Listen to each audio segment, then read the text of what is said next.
Salut Martine, Allô, Pascal! ça va? Mais vraiment, aujourd'hui, on a deux invités. Finalement, ça a été, tu sais, dans le fond, on avait dit qu'on était en pour parler. Donc, aujourd'hui, on a deux personnes du poste de police de Repentigny. Bonjour, mesdames. Bonjour. Salut. Donc, on a Catherine Réaume et Catherine Bray. Bonjour, mesdames. Salut. Salut. Merci beaucoup d'avoir accepté notre invitation, on apprécie vraiment énormément. J'aimerais ça tout d'abord que vous vous présentiez chacune à tour de rôle pour nous expliquer un petit peu votre parcours et scolaire et professionnel. Fait qu'on peut débuter par Catherine B. Donc, Catherine Bray, je suis criminologue de formation. J'ai fait mon parcours universitaire à l'Université de Montréal. Je suis membre en règle de l'ordre des criminologues aussi. Fait que souvent, c'est pertinent au niveau de la confidentialité que ça a avec le suivi auprès des usagers. Puis, j'ai une expérience, en fait, au niveau de l'intervention psychosociale et post-traumatique, là, au niveau... par le passé, là, j'ai de l'expérience, en fait, au niveau du centre d'aide aux victimes d'actes criminels et en protection de la jeunesse. Beau bagage. Voilà. Puis, ton poste en ce moment. Oui, en fait, on pourra en reparler un petit peu plus tard, mais en ce moment, je suis l'agente de concertation sociale pour le service de police de la ville de Repentigny. Une nouvelle unité qui vient de prendre naissance là, dernièrement au mois de mai. Donc, je pourrais parler peut-être un peu plus longuement tantôt là, en question. Qu'est-ce qui en découle C'est exactement, là? Ok, ben c'est super, vraiment, merci. Et pour ta part? Oui, mon nom c'est Catherine Réaume. Moi, je suis policière. J'entame ma 11e année présentement au service de police de la ville de Repentigny. J'ai commencé, en fait, j'ai fait mes études en technique policière en début 2000. Mais après, j'étais à l'Université d'Ottawa puis j'ai fait des études pour m'en aller en enseignement, qui est pas tout à fait connexe, mais ce l'est maintenant, vous allez comprendre. Ensuite, pendant que j'étais à l'université, j'ai travaillé pendant plusieurs années à un centre de santé de services communautaires à Ottawa. Puis je travaillais avec plusieurs différentes clientèles, des clientèles, des nouveaux arrivants, des clientèles qui étaient issues des secteurs démunis. J'ai aussi, il y avait beaucoup de problèmes de santé mentale. Donc, c'est vraiment des clientèles diversifiées. Puis ça m'a donné le goût, justement, de travailler avec cette clientèle-là. Donc, de venir en aide aux gens. Quand je suis rentrée, finalement, dans la police, ben, je savais que je voulais aller faire le volet communautaire parce que j'avais le désir, oui, de réprimer le crime, mais j'avais aussi le désir, un fort désir d'aider les gens. Puis, justement, ça fait 5 ans que j'étais à la section socio-communautaire. Donc, je travaille avec beaucoup les organismes communautaires. Puis, je peux référer puis faire des suivis à plus long terme avec les clients, les gens qu'on rencontre. Donc, c'est beaucoup plus complet, je trouve, comme police. On ne fait pas juste mettre un petit pansement sur le bobo. On va plus loin dans nos interventions. Donc, voilà. C'est ça. Oh, C'est vraiment c'est génial. super. Donc là, on a une question qui s'adresse peut-être plus à Catherine Réaume par rapport au territoire desservi par la police de Repentigny. OK? C'est quoi, jusqu'où vous allez? Et puis, tu sais, le mandat, le rôle de chacune, dans le fond, là, parce que vous avez comme pas le même rôle dans la police, puis c'est quoi votre job, en fait? Et c'est quoi la différence entre un policier communautaire puis un policier normal, là, Un policier patrouilleur. Oui, Ouais. exemple. En gros, le territoire desservi, ben, c'est toute la ville de Repentigny. On est à Repentigny, le quart d'heure maintenant qui fait partie de toute Repentigny. Mais on a aussi le territoire de Charlemagne. Charlemagne, c'est une ville en soi, mais ils n'ont pas leur corps de police. Donc, c'est nous qui avons le mandat, qui a le contrat de desservir la ville de Charlemagne. Ensuite, c'est certain que Catherine et moi, on a des rôles complètement distincts, mais qui se rapprochent puis qui sont connexes en même temps. La différence, par contre, plus spécifiquement entre un patrouilleur puis les policiers socio-communautaires, c'est pas compliqué. Les patrouilleurs, c'est la réponse aux appels. Donc, ils sont là pour répondre aux appels d'urgence. En grande partie, leur mission, là, c'est de protéger et servir la communauté, on s'entend. Mais c'est généralement, justement, oui, en faisant du rapprochement avec les citoyens, mais la majorité du temps, c'est qu'il faut qu'ils répondent aux appels d'urgence. Que ce soit des appels plus urgents ou moins urgents, c'est la réponse aux citoyens. Ensuite, ils ont aussi leur volet de la sécurité publique, la sécurité routière. Donc, il y a surtout la sécurité du territoire plus directement suite aux appels. Mais c'est pas toujours aux appels aussi. Des fois, c'est eux qui font des interventions. qui vont réprimer le crime. Okay? Ils viennent en aide à la population de différentes façons. Tandis que le socio-communautaire, ben, on a le volet des aînés, on a le volet santé mentale, puis on a le volet de la jeunesse. Donc, oui, on est 5 en fait au socio-communautaire, on est 3 à la jeunesse, puis sont 2 à la santé mentale, communauté culturelle et aux aînés. Donc, moi, je suis le volet jeunesse. On a chacun de nos écoles secondaires attitrées. On fait les dossiers écoles. Donc, tout ce qui est comme infraction criminelle dans une école, c'est nous qui va le faire. On fait des animations, des ateliers de sensibilisation, de prévention dans les écoles. On travaille avec les intervenants. On trouve justement, on fait des programmes de résolution de problèmes aussi. Ensuite, on a les écoles primaires qu'on se partage aussi pour faire des animations, des ateliers de sensibilisation. Mais on travaille beaucoup aussi. Ça, c'est le gros, là, comme dire la police jeunesse, mais on travaille, je vais en parler longtemps, on travaille. On est sur des comités avec différentes problématiques. Comme moi, par exemple, je suis sur un comité d'exploitation sexuelle, puis je suis très investie là-dedans. On pourra en reparler plus tard. Je fais toutes sortes de programmes, puis je donne de la formation à ce niveau-là aussi. Donc, le communautaire, on a plus le temps d'élaborer et faire des suivis quand on a des dossiers. Quand on parle avec les santé mentale, ils vont travailler avec les travailleurs sociaux. Si on parle de violence conjugale, on va travailler avec Catherine, avec la sergente du pays aussi. Donc, c'est différent, le communautaire, que la patrouille qui est plus réponse aux appels immédiats. Petite question, là. Tu viens de nommer sergente UP, ce qui signifie? Est-ce que tu veux répondre à ça? En fait, oui. Ben, pour faire un historique, dans le fond, le programme en matière de violence familiale, on l'appelle davantage familiale parce que ça regroupe toute intervention, ben toute situation entre partenaires intimes. Des fois, tu sais, c'est pas parce que, en fait, il n'y a pas toujours un acte criminel.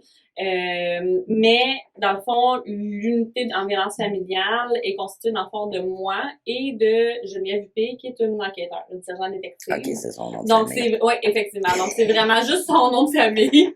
Elle n'est pas huppée. Elle est pas, non. Pas dans ce sens-là. Mais c'est vraiment juste, c'est ça, dans le fond, c'est ma collègue de travail, là, simplement. Là. J'allais juste te demander aussi, puis on va revenir à toi tout de suite. Est-ce qu'au niveau de la clientèle que toi tu desserres, est-ce que c'est référé par tes collègues patrouilleurs ou d'emblée c'est des rôles justement respectifs avec votre mission respective là, en quelque sorte? C'est un mélange des deux. Des fois, les patrouilleurs qui ont des appels avec des jeunes, puis ils savent, on va dire qu'ils vont à telle école. Des fois, ils vont nous référer le dossier pour que nous, on puisse faire le suivi avec les intervenants à l'école par la suite.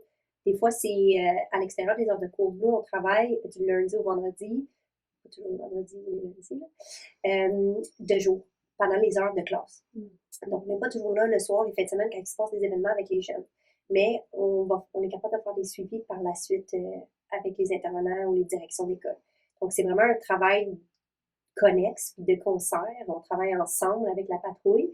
Des fois, c'est référé par eux. Puis des fois, c'est moi qui vais les prendre sur les intervenants directement de l'école qui vont m'appeler pour faire des interventions dans l'école. Donc, c'est un mélange de tout ça. Des fois, c'est moi qui va dire aux patrouilleurs, garder un œil sur, on va dire, tel parc avec tel jeune, c'est problématique pour telle situation. Fait que c'est vraiment, on travaille ensemble. OK. Donc, puis est-ce que tu pourrais justement nous aborder de façon un petit peu plus spécifique par rapport à ton rôle dans l'unité spéciale là, au niveau de la violence familiale et conjugale, je pense. Ça inclut les deux formes. Oui. OK.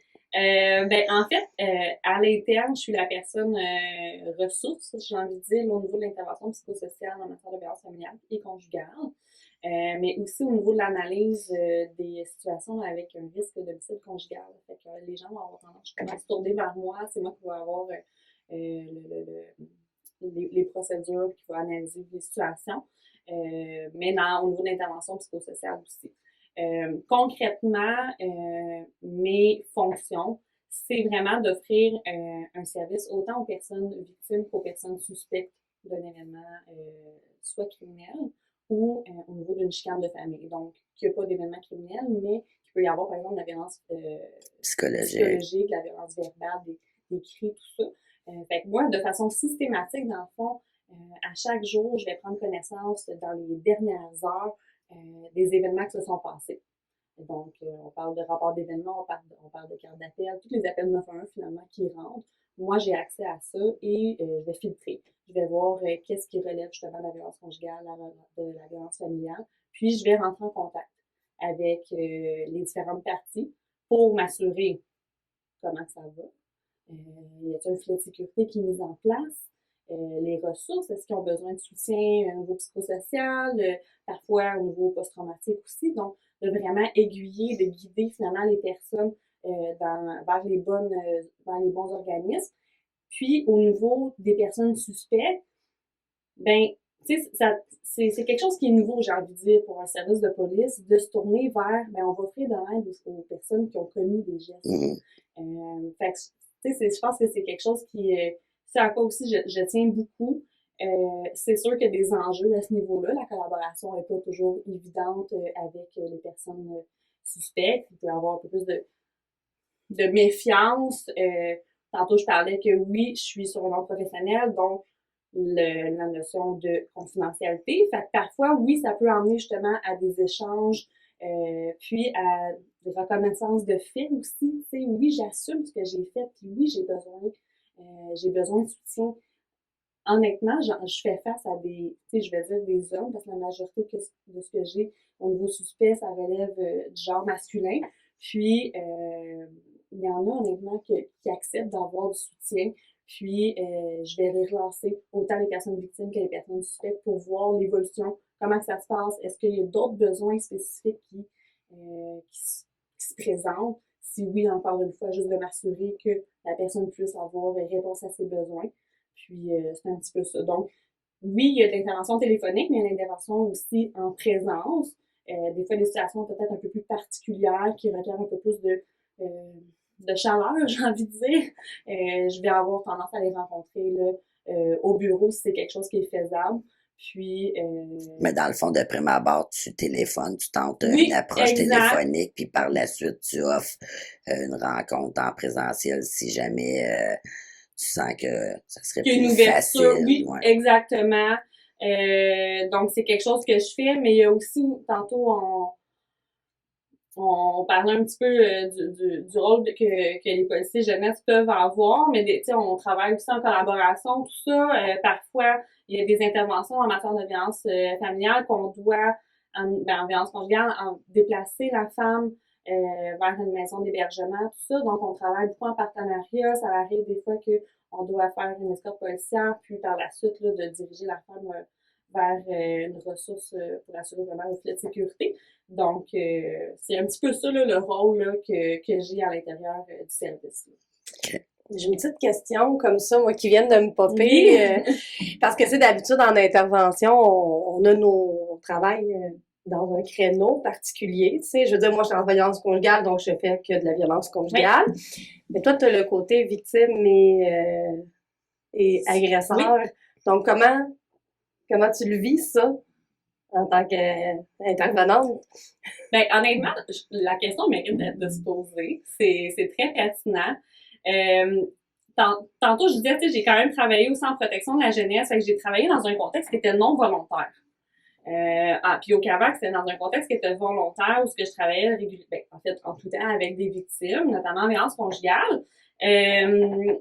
Dans mes fonctions actuelles, moi, honnêtement, je le gère bien, tu sais, tu sais, mon objectif, c'est vraiment que la personne puisse avoir accès aux ressources puis avoir accès, qu'on lui tend la main, tu sais, qu'il ait commis quelque chose de complètement inacceptable, qu'il le nie, qu'il assume ses gestes. Pour moi, mon objectif, c'est vraiment juste de lui tendre la main puis de voir avec cette personne-là son ouverture à être sensibilisée par rapport à la problématique puis à aller de l'avant par rapport à ça. Donc, oui, je le vis bien. Des fois, évidemment, c'est sûr que ça peut être confrontant. Tantôt, je parlais comme quoi qu'il peut y avoir des personnes qui sont un peu plus réfractaires, moins collaborantes, tout ça. Mais dans les faits, il y a quand même une belle ouverture, honnêtement, de la part des personnes impliquées.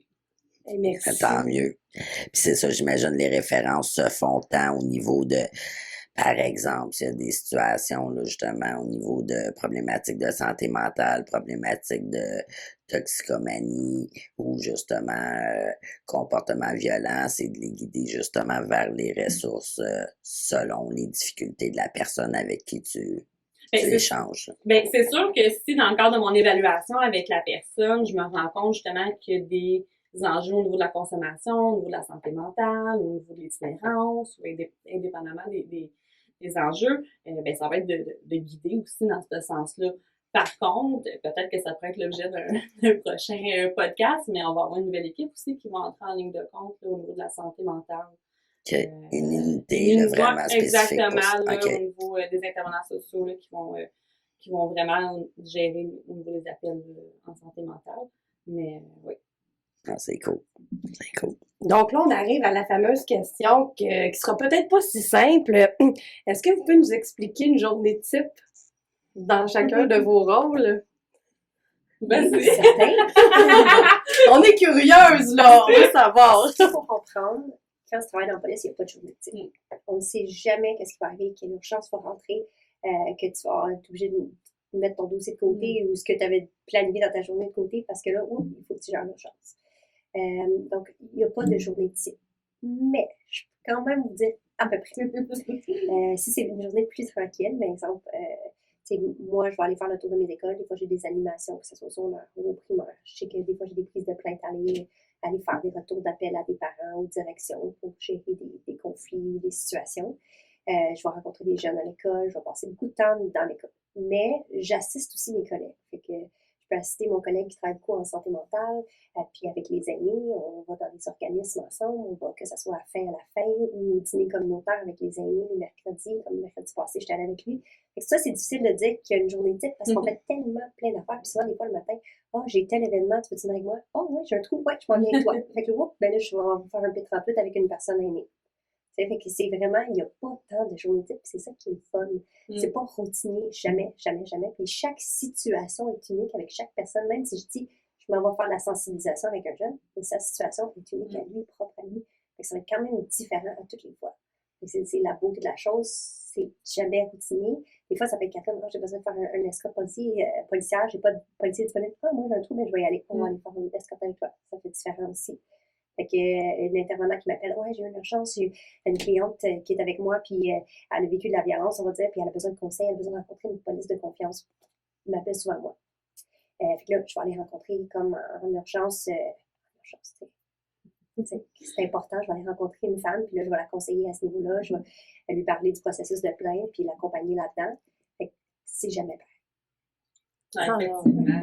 J'ai envie de renchérir justement sur ce que Catherine nommait là, du fait qu'effectivement, il n'y a pas une journée qui se ressemble puis que c'est vraiment ce qui fait en sorte que notre travail est plaisant. Tu te lèves le matin, tu sais vaguement un petit peu à quoi ta journée va ressembler, mais il faut quand même que tu sois prête à toute éventualité. Mais tu sais, moi, de mon côté, là, essentiellement, c'est vraiment de prendre justement connaissance des dernières 24 heures, là, qu'est-ce qui s'est passé, mais d'aller également là, participer au debriefing de la patrouille et des enquêtes, là, voir qu'est-ce qui se passe dans les dossiers, me mettre à jour, garder vraiment le focus là, sur ce qui se passe là, sur notre territoire. Je voulais revenir juste une petite parenthèse. Te parler de P38. Qu'est-ce? Oui, parce que nos auditeurs ne savent pas nécessairement ce que c'est. J'aurais dû spécifier parce que nous, on est habitués avec ce jargon-là. Ouais. Mais le P38, on parle de la loi P38. Quand on oblige quelqu'un, malgré lui, à aller à l'hôpital pour rencontrer un professionnel de la santé, quand on pense qu'il est un danger pour lui-même ou un danger pour autrui. Donc, c'est vraiment la loi sur la santé mentale, on s'entend. Okay. Donc, quand que je dis que je vais, par exemple, avec un de mes collègues faire une intervention P38, c'est qu'on va aller on prend un rendez-vous avec un travailleur social, déjà un intervenant qui est qualifié pour faire l'intervention P38. On se rend chez la personne on a eu un appel, soit un dossier des patrouilleurs qui nous a été transféré. Puis là, on va faire l'intervention P38, voir si la loi est appliquée ou non. Si la loi n'est pas appliquée, parce qu'on va dire que l'intervenant ne juge qu'il n'est pas un danger pour lui-même ou pour autrui, l'intervenant va quand même mettre un filet de sécurité en place autour de cette personne-là. Il va y avoir des suivis qui vont être faits, un message au médecin de famille, ça serait qu'il y ait un rendez-vous prochainement avec un thérapeute ou XY professionnel qui travaille avec lui. Donc, ça, c'est ce qu'on veut dire quand on dit on s'en va faire un pétrole. C'est une intervention de la loi pétrole. Parfait, merci de la clarification. Puis pour reparler, là, tu parlais de travailleurs sociaux, justement, ben c'est certains corps de métier avec un autre professionnel qui ont le droit de le faire. Là. Donc, c'est pas n'importe qui peut faire ça. Là, donc, c'est des actes réservés. Comme les criminologues aussi qui ont des actes réservés. Exactement, ils ont des formations spécifiques pour ça. Bon, fait que là, une grosse question. Quand même, OK? En quoi le protocole gouvernemental en matière de violence conjugale a modifié vos interventions en cette matière, tu sais, par rapport à plusieurs points de vue, là, tu sais, que ce soit les arrestations, les plaintes, les signalements à la DPJ? Je sais pas. Ouais. Ben, en fait, le protocole en matière de violence conjugale vient structurer, en fait, l'intervention policière. Maintenant, les policiers ont l'obligation de déposer des accusations quand ils sont sur une scène ou qui ont des motifs raisonnables de croire qu'il y a eu de la violence conjugale.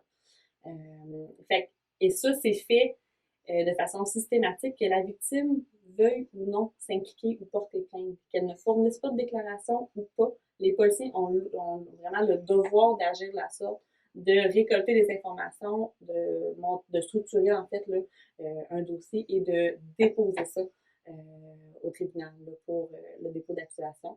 Donc, souvent, on va faire face justement à des personnes victimes qui vont nous appeler, qui vont nous dire justement ben, qu'est-ce qui s'est passé? T'sais, moi, j'ai pas porté plainte. Comment ça que il est libéré avec une promesse de comparaître, qu'il doit se présenter à la cour, qu'il y a des conditions? Ben, c'est vraiment le travail policier qui a été fait. Et ce que ça permet surtout, c'est d'assurer quand même un filet de sécurité aux personnes victimes. Souvent, dans l'état de choc, on s'en rend pas nécessairement compte, mais c'est vraiment balisé pour assurer que tout se déroule là, de façon conforme, que la victime soit en sécurité. Donc, c'est vraiment une obligation, finalement, des policiers à ce niveau-là. C'est pour donner un temps d'arrêt, Ouais. une pause à la victime de se recueillir, de se retrouver, d'aller chercher des ressources, peut-être d'essayer de s'en sortir aussi de cette situation-là. C'est vraiment pour la sécurité de la victime, malgré son désir de porter plainte ou non. Souvent, les victimes ne voient pas ça de cet angle-là, parce que ça prend un certain temps, un certain nombre de fois en moyenne, avant qu'une victime se sorte de la situation, puis ça, on le comprend. C'est vraiment, comme Catherine a dit, une obligation légale, c'est des protocoles et des ententes qui ont été établis pour protéger les victimes. Et les enfants quand il y en a. C'est ça. Puis, tu sais, justement, tu parles d'enfants, mais les policiers ont également le devoir de signaler en protection de la jeunesse quand il y a des enfants qui sont impliqués. On parle d'exposition à la violence conjugale, là, ça a beaucoup de conséquences au niveau des répercussions sur les enfants. Donc, c'est une obligation, encore une fois, des policiers. Donc, encore là, on peut faire face à, mais voyons donc, j'ai la DPJ qui m'appelle, comment ça?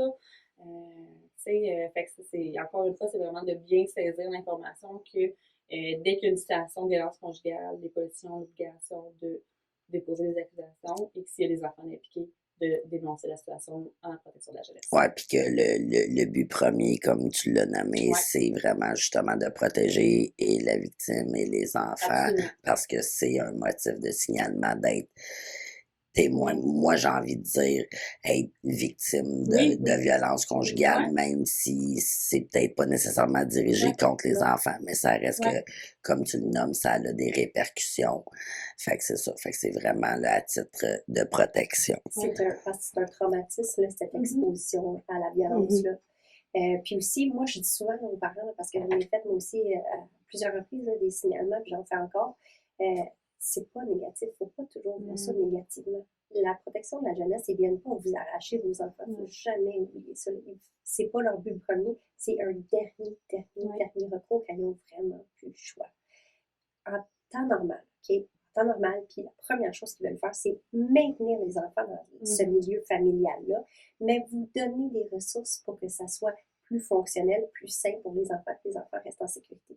Fait qu'ils vont juste travailler avec les parents pour que ça soit encore plus sécuritaire, puis que ça fonctionne bien avec les enfants, qui ne soient plus exposés à cette violence-là. Fait que c'est vraiment pas négatif. Souvent, quand on fait un signalement, ça donne un coup de main aux parents. Puis souvent, après, les parents, quand ils réalisent ça, qu'il y a un travailleur social dans le aussi, puis les Ouais. aider, puis leur donner des outils pour être mieux ensemble, mais ils sont plus contents de vivre. Mais j'ai envie aussi d'ajouter, par contre, tu sais, que c'est pas contre la DPJ, c'est plus dans le sens que parfois, on l'a nommé, il y a des personnes qui quittent pas les relations de violence. Puis ben ça permet aussi de sécuriser ces enfants-là, puis de pas poursuivre dans cette relation-là, parce qu'en tant qu'adulte, c'est un choix qu'on peut faire de rester, puis peu importe les raisons. D'ailleurs, on en reparlera dans un prochain épisode. Dans le prochain, justement. Oui, justement dans le prochain, pourquoi les personnes ne quittent pas et restent dans certaines relations, mais ces enfants-là n'ont pas à subir ça. Donc, puis en tant que société, ben avec la loi sur la protection de la jeunesse, c'est un mandat que le Québec s'est donné de les protéger, peu importe le contexte familial. Est-ce qu'il y a des limites, des difficultés, des enjeux auxquels vous vous confrontez, chacune encore une fois, là, dans votre domaine respectif? Ben, tu sais, tantôt, je parlais quand même au niveau, tu sais, des fois, au niveau d'entrer en contact justement avec les personnes suspectes, le manque parfois de collaboration, la méfiance. J'irais vraiment dans cette optique-là. Mais encore une fois, tu sais, pour moi, l'important, c'est au moins de tendre la perche, puis que si la personne veut la prendre, tant mieux. S'il la prend pas, ben au moins, j'aurais semé une guérison, au niveau de l'intervention. Il y a aussi des enjeux, tu sais, on parlait justement du protocole en matière de violence conjugale, ça apporte beaucoup de, je veux pas dire de répercussions, mais des personnes victimes vont parfois réaliser l'ampleur que ça peut prendre. Parce que ça fait des années qu'ils sont avec le conjoint. Là, il y a une interdiction, ils peuvent plus se parler, ils ont des enfants ensemble, fait que ça devient plus difficile, la gestion familiale, niveau financier aussi. Fait que parfois, il y a des personnes qui vont vouloir retirer leur plainte, mais ça ne fonctionne pas comme ça, malheureusement, quand il y a un protocole en matière de violence conjugale, on ne peut pas contrecarrer ça. Fait que c'est encore là de rassurer en disant que ben, c'est présent pour assurer un filet de sécurité, puis de voir peut-être d'autres possibilités, d'autres avenues. Mais c'est quand même parfois des limites au niveau de l'intervention. Ouais, parce qu'effectivement, là, tu sais, j'étais un petit peu plus vieille, là, mais effectivement, ça arrivait avant qu'on pouvait retirer une plainte. Mais c'est ça, depuis le protocole, justement, c'est des éléments qui ont été modifiés, justement, pour protéger davantage. Puis moi, j'aimerais ajouter que en tant qu'intervenante là, en maison d'hébergement comme Martine, ben des fois, il y a les enjeux au niveau de l'hébergement aussi. Là, c'est quelque chose que nous-mêmes, on est confrontés, qu'on reçoit des appels justement de policiers, puis ça peut être différents corps de police qui nous appellent, puis où est-ce qu'on n'a pas de place disponible malheureusement. Fait que j'imagine que c'est ça, ça peut être difficile quand on tente, parce qu'on sait c'est notre travail aussi de vouloir aider. Donc quand tu tentes de vouloir aider, puis que tu te cognes le nez là, à des portes pour différentes raisons, là, comme le manque de place malheureusement. Mais effectivement, là, je veux pas, un peu comme tous les intervenants, on fait face à cette réalité-là. Ou les longues listes d'attente. Mais, tu sais, moi, je vais toujours m'en souvenir, là, j'en avais une, justement, que vu le manque de disponibilité, ben, elle était prête à retourner avec lui. Tu sais, ça avait rapidement un impact de, ben, si j'ai pas de place, ben, regarde, je vais retourner là, puis ça sera ça, tu sais. Fait que c'est de faire d'autres démarches, puis d'essayer de la garder motivée à quelques minutes plus tôt, là, justement, parce qu'elle voulait quand même se sortir de cette relation-là, de s'activer, de voir ses autres possibilités. Mais effectivement, oui, le manque de disponibilité au niveau des maisons d'hébergement, ça n'a pas beaucoup d'impact là, au niveau des femmes. Ben, les enjeux aussi, ou les limites, c'est justement quand on a des victimes qui ne collaborent pas. C'est très confrontant pour nous aussi, parce qu'on veut les aider, on veut les sortir de là, on veut les mettre en sécurité. Mais il faut que la victime collabore. Ça, c'est comme dans tous les dossiers. Si elle n'est pas volontaire, ça ira pas loin. Puis c'est la même chose pour nous aussi. Des fois, on a des appels des policiers. La femme, on on voit clairement qu'elle veut vraiment pas venir, Ouais. nous, on peut pas dire aux policiers, ben, amène-nous la femme, Non. parce que Elle veut on lui pas. parle, puis elle veut Ça. rien Mais savoir, là. en même temps, tu sais, c'est important de respecter leur rythme. Oui. Mhm. Tu sais, c'est vraiment la base de l'intervention en violence conjugale, j'ai l'impression, parce que c'est sûr que si on la force une fois, ben après ça, elle va perdre confiance, puis elle voudra pas nécessairement la prochaine fois qu'on lui offre cette aide-là. Puis elle va Fait attendre peut-être d'être encore plus en Ben, danger avant de faire un autre exact, move, là, tu sais. fait que vraiment de respecter le rythme de la victime, de la sensibiliser, tu sais, de profiter de ce moment-là, tu sais, pour la sensibiliser, puis voir avec elle les opportunités. Mais tu sais, ce qui est important, c'est qu'elle le sache, puis que si jamais ça la surproduit, ben au moins qu'elle sache que différents intervenants seront là pour l'aider au moment où elle le décide. Oui, absolument. Tu sais, c'est vraiment... Mais c'est difficile parce que Ouais. des fois, tu sais, comme nous, par exemple, en tant que policier, pas qu'on veut jouer les super-héros, un peu, oui, là, on s'entend. On veut ou des fois les brasser, puis voyons donc, tu ne devrais jamais accepter quelque chose comme ça, puis c'est complètement inacceptable. Il faut que tu sortes de là, puis tu prends tes clics, puis tes claques, puis tu t'en vas, puis lui, il s'en va.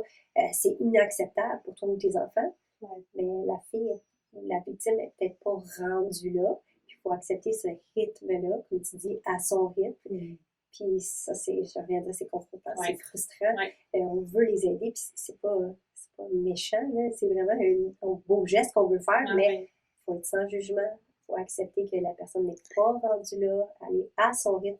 C'est difficile. Oui, mais effectivement, c'est ça, on est tous et toutes confrontés des fois justement dans les limitations de notre travail en quelque sorte. Puis oui, ça part toujours d'une bonne intention, mais des fois, c'est pas nécessairement ou le bon moment ou la bonne stratégie à adopter. Avec cette personne. Oui, c'est ça. Oui, Mhm. tout le monde est Puis, différent, oui. Autre chose aussi avec les maisons d'hébergement, c'est que des fois, ça dépend. Si la personne est intoxiquée, des fois, elle n'est pas acceptée. Ouais. Si la personne est en crise, des fois, elle n'est pas acceptée. Si la personne ne respecte pas les règles, elle peut être mise dehors ou ne sera pas acceptée. Des fois, il y a un mélange aussi de santé mentale là-dedans qui est impliqué, ou avec consommation, toxicomanie. C'est multifactoriel. Pas tout le temps, mais des fois. Et là, c'est encore plus difficile de trouver un hébergement pour ces personnes-là. Fait que ça, c'est un enjeu beaucoup pour les patrouilleurs quand on essaie de trouver des hébergements, puis le nombre de places limitées. Je vais juste reprendre aussi au niveau, c'est ça, c'est plus une démarche, mettons, de relocalisation qui peut survenir. Puis oui, effectivement, c'est quelque chose qui peut arriver, mais je pense que de façon générale, il y a quand même de l'ouverture dans l'optique qu'on est très consciente que les conséquences de la violence vécue, justement, conséquences au niveau de la santé mentale, conséquences au niveau de la consommation, conséquences au niveau des idéations suicidaires aussi, parfois, on est très consciente que ça en fait partie. Le seul bémol qu'il peut y avoir à l'occasion, ça peut être juste, est-ce que c'est le bon moment, justement, à ce moment-ci, pour pouvoir intervenir? Parce que quand vous parlez aussi de collaboration, si la personne est intoxiquée, à quel point elle fait un choix éclairé, à quel point... C'est un enjeu. C'est parce que là, toutes les maisons d'hébergement fonctionnent différemment, ont des règles différemment. Ouais. Donc là, je vais pas parler pour toutes. Dans notre cas, c'est pas tant la consommation qui est problématique si la personne n'est pas en train de s'écraser à terre puis qu'elle est pas... on comprend qu'on a eu des personnes avec des problèmes, et puis tout ça, puis on a des personnes avec des problèmes de santé mentale aussi, OK? Donc, ils sont fonctionnels. Donc, jusque-là, c'est parce que sinon, c'est une limite de nos capacités, de ce qu'on peut faire. C'est juste, oui, c'est ça qu'on peut apporter. Mais quand on demande aux femmes s'ils veulent venir, ils sont au courant que c'est dans une démarche de reprise de pouvoir et que là, il y a des rencontres sur la violence conjugale pour justement les outiller, les informer. Puis après ça, leur donner l'information nécessaire pour faire des choix éclairés. Mais si la consommation, exemple, d'une personne ou la santé mentale d'une personne à ce moment est tellement altérée qu'elle n'est pas capable de prendre ces décisions-là, mais ça ne pourra pas fonctionner. Donc, cette personne-là, elle a quelque chose encore avant de régler, avant de venir vers nous. On va tenter de tous les moyens de la rediriger vers un organisme qui va pouvoir l'aider pour après ça nous la renvoyer. Tu sais, je veux dire, une femme qui va avoir, mettons, des idées suicidaires, puis vraiment, là, dans le ici maintenant, puis que nous, on est inquiets, on va essayer de l'envoyer en centre de crise temporairement. Puis on va pas dire non, elle peut pas revenir. Mais en ce moment-là, elle a une crise à gérer. On va gérer les risques dans un premier temps, puis après, on va. Mais c'est complexe, puis souvent, on est confronté à mais je peux pas la garder. J'essaie de trouver de la place dans une maison en situation de crise, il y a pas de place. Ouais, c'est ça. Là, j'essaie de l'envoyer à l'hôpital, elle va se faire renvoyer le lendemain matin. Ouais. Ouais. C'est ça. Alors, c'est plein d'enjeux. Oui, c'est Ouais. ça. Fait que, tu sais, oui, on aimerait vraiment ça, mais il faudrait qu'on soit des lieux multifonctionnels, tu sais, puis c'est ça, c'est malheureusement pas comme ça que ça fonctionne. Ouais, c'est ça. Ou en tout cas, j'allais juste ajouter comme dernier point, si une personne est vraiment en crise, là, puis qu'elle est désorganisée, puis tu sais, justement, où est-ce que pour faire un lien un petit peu avec une possibilité de P38 parfois, ben c'est sûr, ça aussi, c'est un autre enjeu Ouais, pour nous en maison d'hébergement, parce qu'il faut aussi tenir compte de toutes les autres personnes hébergées. Donc, évidemment, nous, on accueille aussi des enfants. Fait que si il y a plus d'une personne qui est désorganisée, mais ça désorganise le groupe en entier, là, tu sais. Donc, voilà. Puis que la violence est pas tolérée Oui. dans une Ouais, maison c'est ça. d'hébergement, mais malheureusement, certaines personnes Ouais. victimes de violence réagissent par la violence, là. Tu sais, c'est de la violence réactionnelle, ça fait partie des mécanismes de défense, des stratégies de survie. Donc, malheureusement aussi, on a une limitation par rapport à cet enjeu-là. Donc, j'aimerais ça aussi qu'on puisse aborder qu'est-ce qui découle exactement là, de bris de conditions. Là. Tout à l'heure, on avait mentionné suite à une mise en accusation d'un prévenu, c'est-à-dire il va y avoir des conditions par la suite. Fait que c'est ça. C'est quoi exactement des conditions et un bris de conditions par le fait même, là? Ben, les conditions, j'ai envie de dire que c'est quand même, ça appartient pas à moi de les poser, c'est vraiment un rôle policier. Il y a quand même des conditions usuelles qu'on peut retrouver, mais chaque situation est différente. Il y a plein de choses qui peuvent entrer en ligne de compte, mais souvent, ce qu'on peut retrouver, c'est une interdiction de contact de façon directe et indirecte et de pas se trouver, par exemple, au domicile. À telle distance, là, par exemple. Ben, Là, tu sais, ça, j'ai l'impression que Ouais. c'est comme un peu plus spécifique. Là, OK. tu sais. Les distances, c'est les juges qui vont imposer ça. Ah, OK. Les policiers de base, c'est justement comme Catherine C'est disait, ça. l'interdit de contact direct et indirect. Parce qu'on est domicile au lieu de travail, Ouais. c'est le lieu de travail, le École. lieu d'études, exactement. Excuse-moi. Fait que, tu sais, de façon sommaire, là, des conditions, ça pourrait être, le prévenu, justement, pourrait être libéré avec ces conditions-là. Quand on parle d'un bris de conditions, c'est qu'il y a une condition qui n'a pas été respectée. Par exemple, qu'ils n'ont pas le droit de communiquer ensemble, ben, monsieur, là, je vais dire monsieur, là, mais que le prévenu envoie des courriels, téléphone, des textos, passe dans la maison, tu sais. Fait à ce moment-là, oui, ça peut constituer un bris. Par contre, la meilleure façon de le savoir, c'est de prendre contact avec le service de police et de s'adresser à un policier. Puis ça va être important pour la victime de dénoncer. Puis en le dénonçant, il va falloir voir avec elle, est-ce qu'elle veut s'impliquer pour un bris de condition?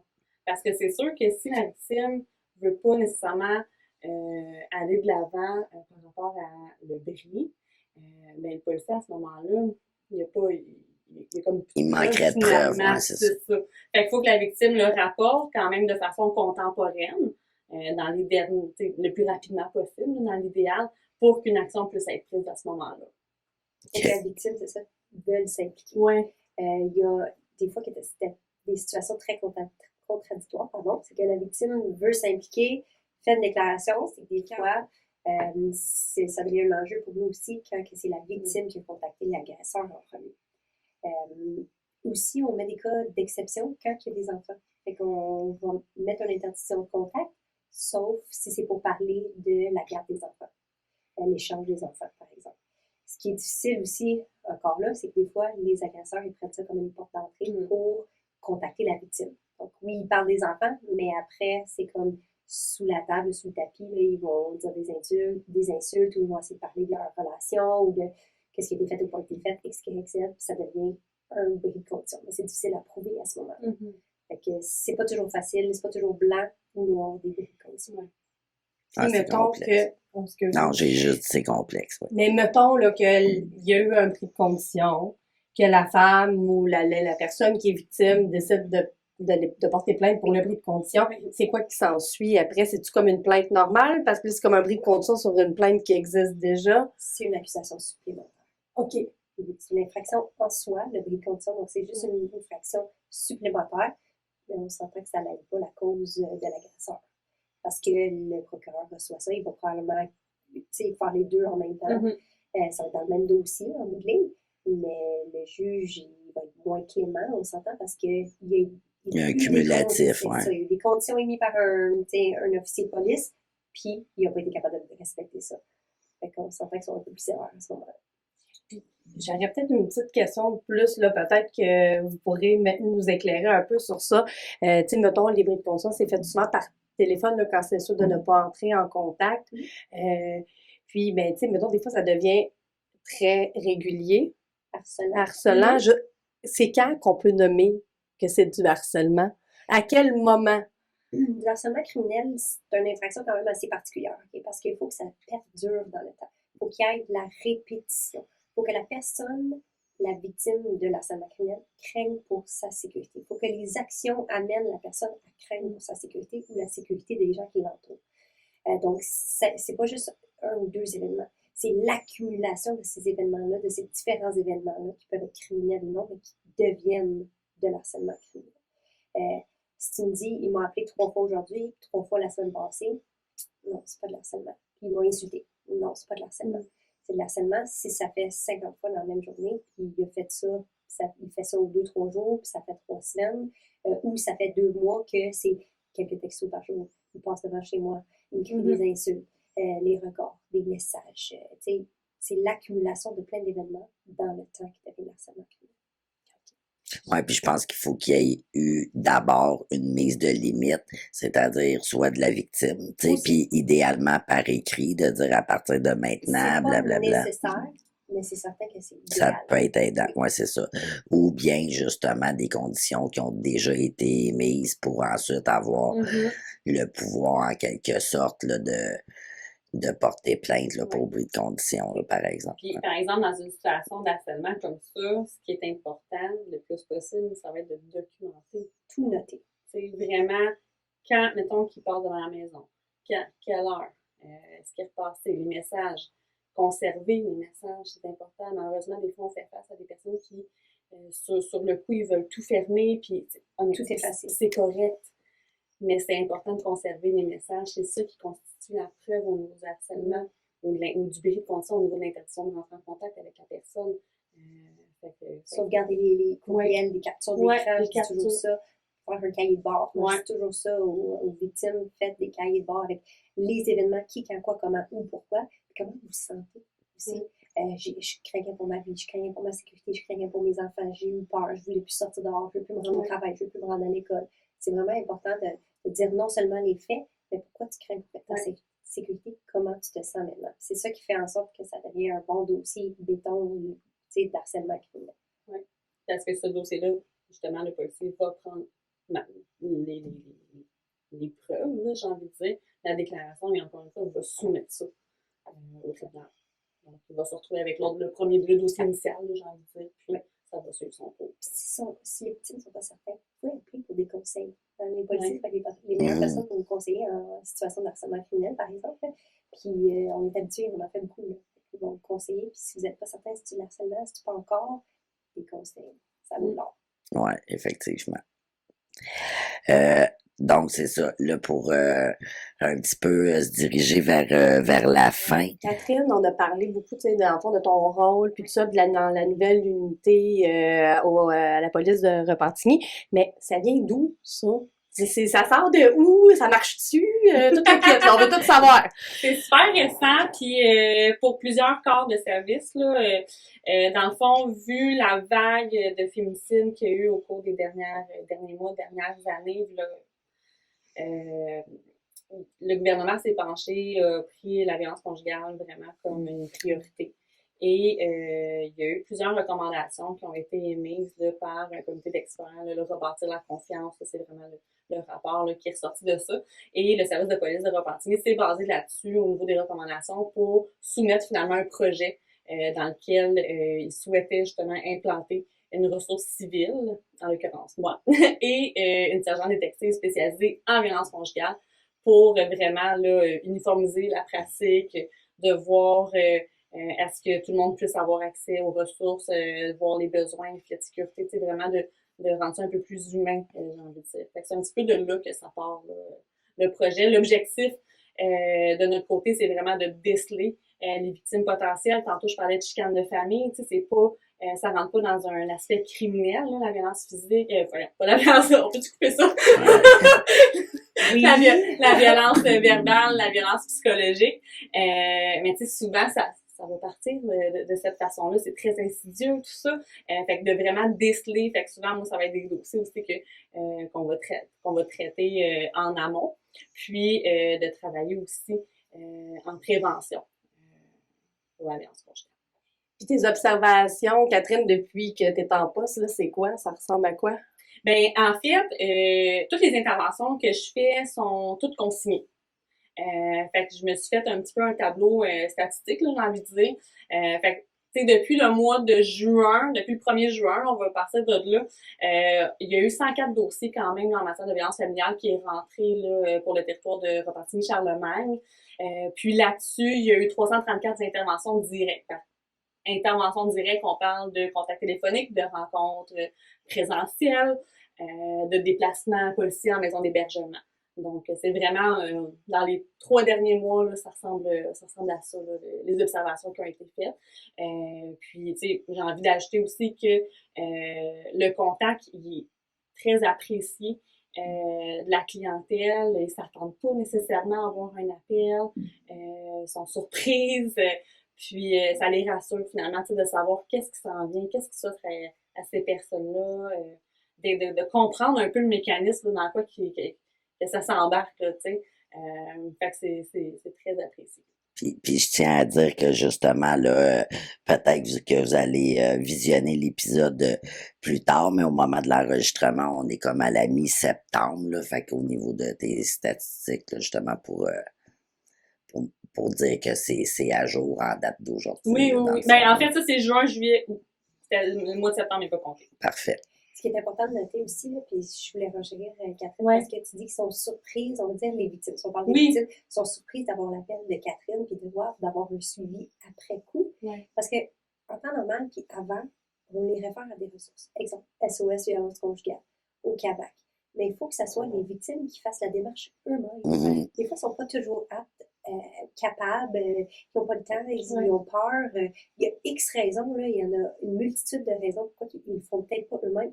Mais là, que c'est quelqu'un qui les appelle et dit « Ouais, je travaille avec la police, je suis au courant de votre situation, je pourrais vous aider de telle façon. » C'est comme « Wow! » C'est peut-être vraiment soulageant puis délivrant pour eux. Puis ils n'ont même pas eu à le faire eux-mêmes. Fait que c'est vraiment positif. Ouais, ben c'est vrai ce que tu dis, c'est le premier contact qui est fait de façon non volontaire, là, j'ai envie de dire, parce qu'ils ne s'attendent pas à recevoir un appel. En plus, d'une personne qui n'est pas une police. Oui, mais ça aide beaucoup au niveau des suspects, là, j'ai envie de dire. Mais tu sais, je suis pas dans le faire pour, je suis dans le faire avec. C'est vraiment d'accompagner la victime. Oui, je vais lui présenter des ressources. Si elle a besoin d'une référence personnalisée, ça va me faire plaisir de la faire puis que la ressource puisse la contacter. Puis à partir de là, le suivi lui appartiendra. T'sais. Puis j'imagine quand tu disais tout à l'heure que tu offrais une possibilité de rencontre en présentiel, ça, j'imagine ça pourrait en faire partie de dire, yes, ça dit, on pourrait se rencontrer.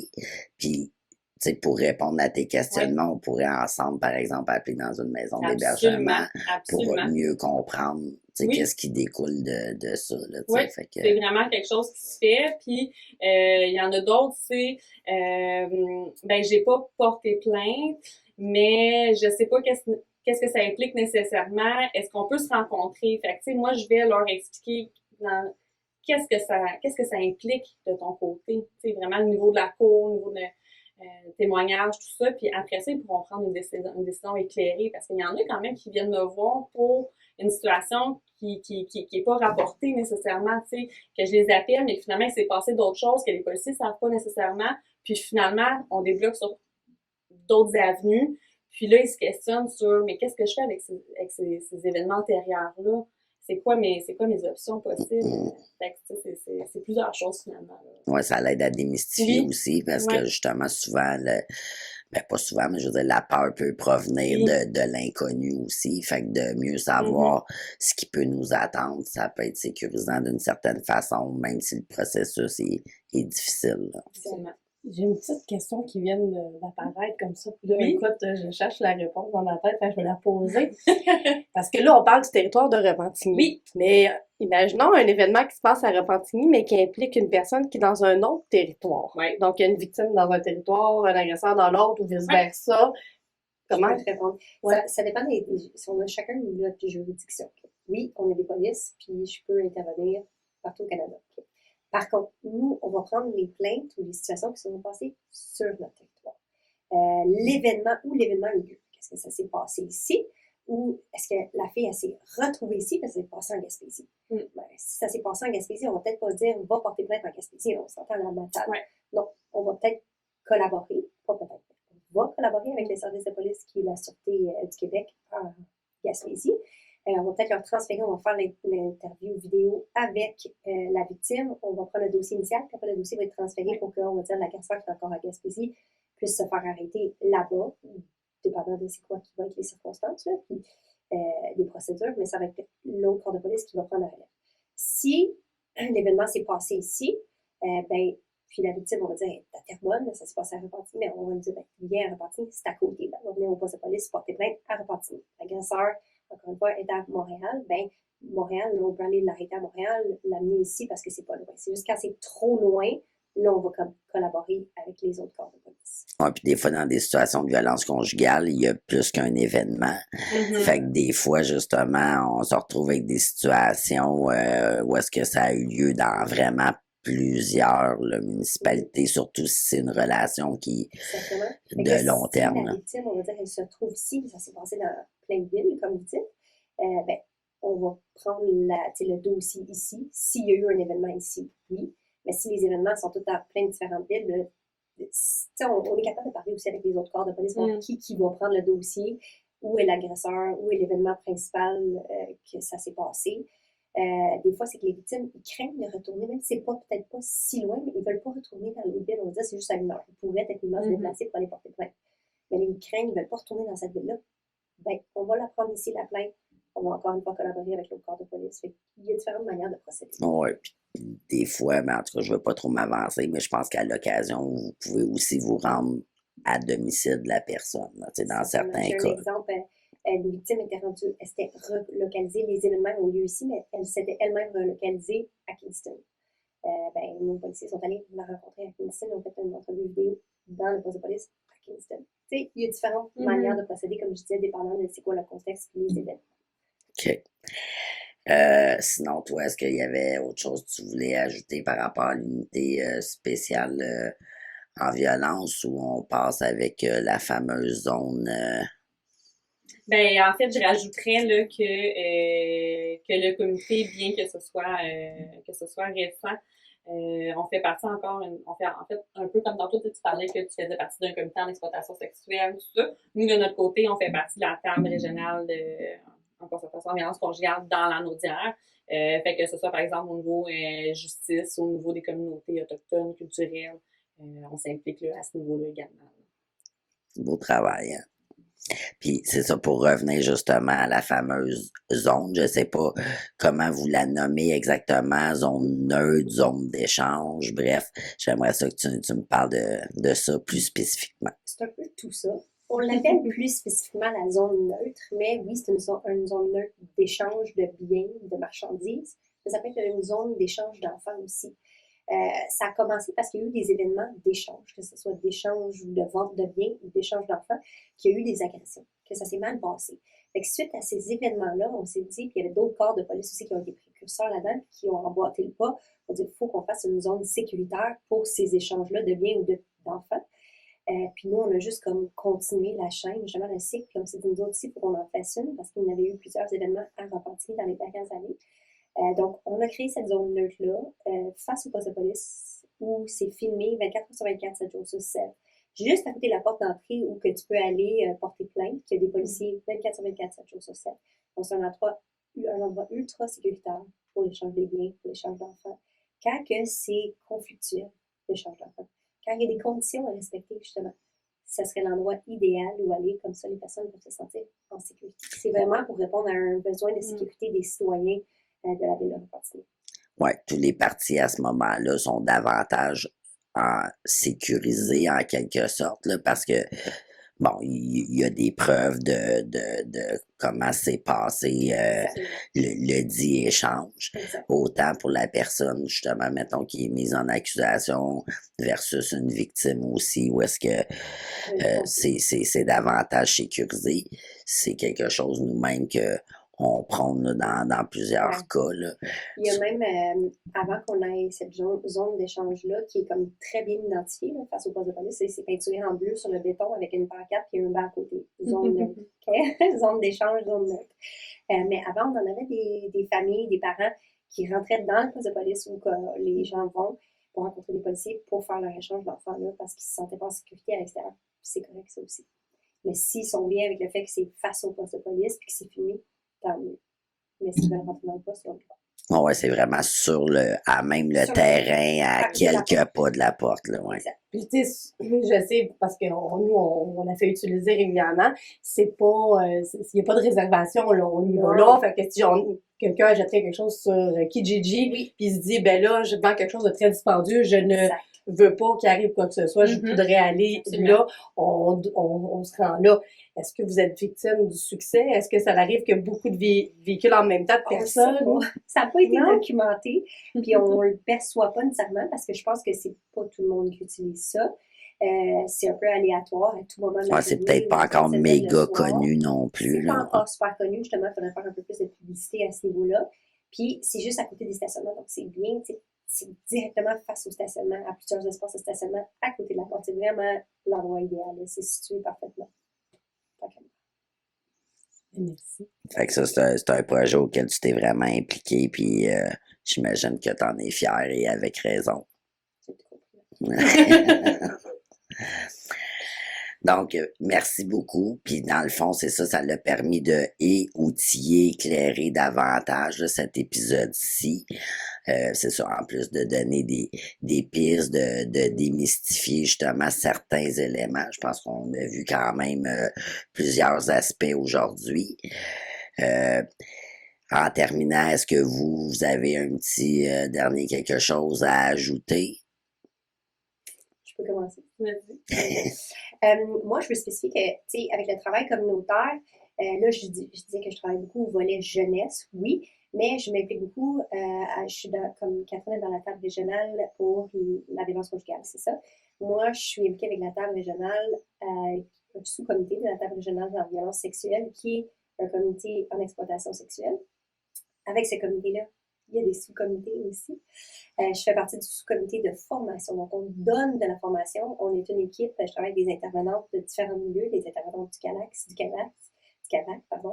de la DPJ et des travailleuses de rue, puis d'autres services de police. Puis, on donne de la formation en prévention et d'intervention en matière d'exploitation sexuelle. C'est des formations de 2 jours. On la donne dans la Naudière. Puis, ça fait déjà 2 ans qu'on donne cette formation-là. C'est très populaire. C'est vraiment bien. C'est intéressant. Pertinent pour les intervenants qui vont faire avec des jeunes ou des moins jeunes qui sont aux prises avec ce phénomène-là, qui sont des victimes d'exploitation sexuelle. Puis, super intéressant comme comité. On est très impliqués. On a des rencontres tous les semaines ou 2 semaines, mais souvent c'est à tous les semaines. Puis ces victimes-là, ces femmes-là, on les réfère souvent aussi dans des centres d'hébergement parce que c'est des femmes qui sont prises avec, c'est multifactoriel, comme on disait tantôt, sont souvent victimes de violences conjugales, aussi des victimes de violences sexuelles. Puis avec vous, grâce à vous, à vos centres d'hébergement, ben, on a une bonne prise en charge.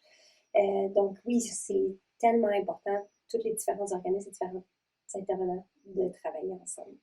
Ouais. Puis aussi maintenant, l'AFU, vous connaissez l'AFU? Absolument. C'est à ça que je pensais. OK, on a été mis au courant avec l'AFU, la ligne d'aide financière d'urgence là, pour les victimes de violences conjugales, les victimes d'exploitation sexuelle ou plutôt de violences sexuelles, qui est très pertinent pour notre travail aussi policier. Je ne sais pas si tu voulais en parler davantage. Ben non, en fait, c'est ça que j'avais en tête. Donc, Les intervenants qui peuvent faire appel. seulement. OK. la personne, elle peut pas nécessairement prendre contact directement. Là, c'est vraiment que ça passe par un intervenant, un policier. Donc, sur ça, un gros merci, mesdames, d'être venues nous jaser.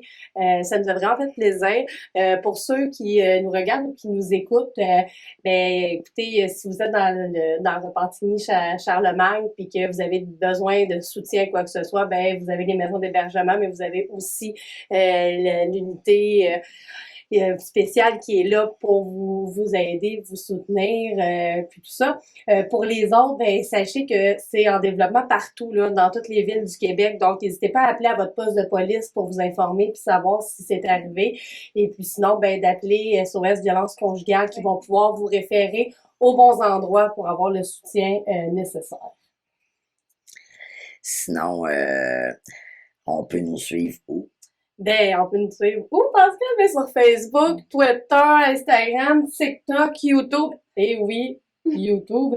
Et sinon, ben, si vous voulez juste nous écouter parce que vous avez pas le temps, vous êtes trop occupé, puis qu'en voiture, vous trouvez ça merveilleux d'écouter un podcast, on est sur Spotify, Apple Podcasts, Amazon Music, Google Podcasts et name it, on les a toutes. Puis si jamais on n'est pas là, ben, envoyez-nous un message, puis on va s'arranger pour être sur votre plateforme favorite. La semaine prochaine, on parle de quoi? Ben, c'est ça, c'est pourquoi la victime reste, quitte pas nécessairement de façon systématique au premier événement de violence, par exemple. Ben, c'est super. Donc, Sur ce, ben, prenez soin de vous. à la semaine prochaine! Bye bye. Merci. Bye. Merci.